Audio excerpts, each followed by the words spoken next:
السلام علیکم طلباء، میں آپ کی ٹیچر بلو بیل اسکول سسٹم سے امید کرتی ہوں کہ آپ سب ٹھیک ہوں گے۔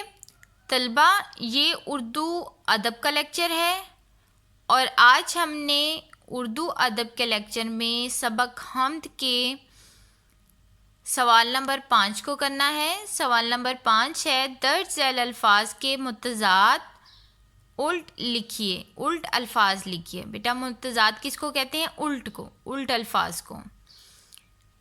پہلا لفظ ہے خوشنمائی۔ خوشنمائی کا کیا مطلب تھا بیٹا؟ خوبصورتی۔ تو یہاں اس کا کیا ہوگا الٹ؟ بدنمائی۔ خوشنمائی، بدنمائی۔ پھول، پھول کا الٹ کیا ہوگا؟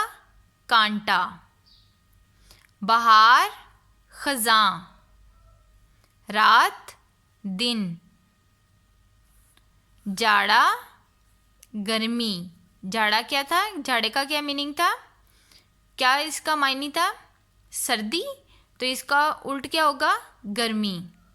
نیا، پرانا۔ اوکے طلباء، اس کو آپ نے یاد کرنا ہے اور خوش خط کر کے اپنے اسپرنگ پیک کے اوپر اس کو لکھنا ہے۔ اللہ حافظ طلباء۔